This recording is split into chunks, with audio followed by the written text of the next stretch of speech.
Physiotherapy చేయడానికి ముందు అంటే జనరల్‌గా పరీక్షల జోలికొస్తే మనం ఇనీషియల్‌గా ఎక్స్‌రే అయితే అవసరమైద్దండి.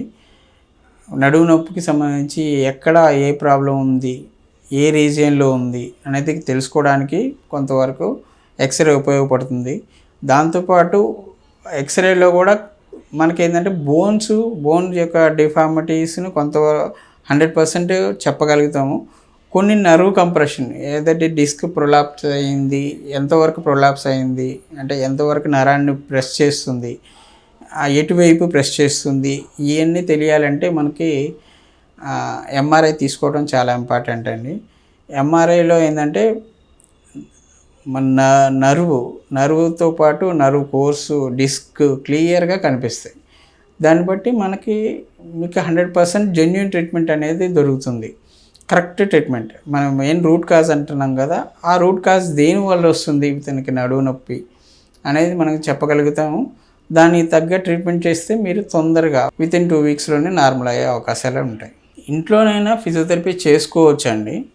కాదు అంటే జనరల్‌గా ఇప్పుడు జనరేషన్ ఏంటంటే యూట్యూబ్‌లో చూసుకొని లేకపోతే చేసుకొని నాకు ఒక సొల్యూషన్, ఒక ప్రాబ్లం చూసి నాకు ఇదే నాకు ఉంది అన్నట్టుగా ఆ ఎక్సర్సైజ్ చేస్తున్నారు. అదైతే మంచి పద్ధతి కాదు. మీరు ఒక మంచి ఫిజియోథెరపిస్ట్‌ని కన్సల్ట్ అయ్యి వాళ్ళు మీరు ఇంటి దగ్గర చేసుకోగలిగినవి, మీకు కన్వీనియంట్ అయినవి ఎక్సర్సైజెస్ చూపిస్తారు. వాటిని మాత్రమే మీరు ఇంటి దగ్గర చేసుకోవటం సురక్షితం.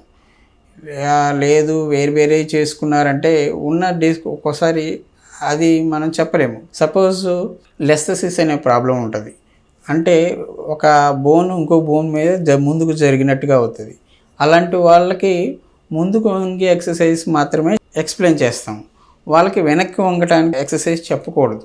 కొంతమంది డిస్క్ ప్రొలాప్స్ ఉంటుంది. డిస్క్ ప్రొలాప్స్ అయిన వాళ్ళకి ఒక రకమైన ఎక్సర్సైజ్, అంటే వాళ్ళకి ఎటువైపు అది జరిగింది అనేది గమనించుకొని అది ముందుకు వంగితే సురక్షితమా లేకపోతే వెనక్కి వంగితే సురక్షితమా, అసలు ఎటు వంగకుండా స్ట్రైట్గా ఉంచి స్పైనల్ కార్డ్ని స్ట్రైట్గా ఉంచి చేసే ఎక్సర్సైజ్ సురక్షితమా అనేది మిమ్మల్ని ఫిజియోథెరపిస్ట్ అసెస్ చేసి మీ కండిషన్ని దానికి తగ్గట్టుగా ఎక్సర్సైజ్ చూపించుకొని ఆ తర్వాత అవి మీరు ఇంటి దగ్గర చేసుకోవడం చాలా ఉత్తమమైనది. చేసుకోగలిగితే ఇప్పుడు కొన్ని రకాలు ఉన్నాయి. స్ట్రెచ్చింగ్ అంటాము. మజిల్ స్ట్రెచ్చింగ్ అనేది మనం చేసుకోలేము. అంటే ఇంకొక థెరపిస్ట్ కానీ లేకపోతే సెకండ్ పర్సన్ కానీ చేయాలి. స్ట్రెచ్చింగ్స్ చేసేటప్పుడు వాళ్ళు ఎంతవరకు లిఫ్ట్ చేయాలి, ఇప్పుడు ఫుల్గా లిఫ్ట్ చేస్తే పెయిన్ వచ్చే అవకాశం ఉంటుంది ఫుల్గా స్ట్రెచ్ ఇస్తే.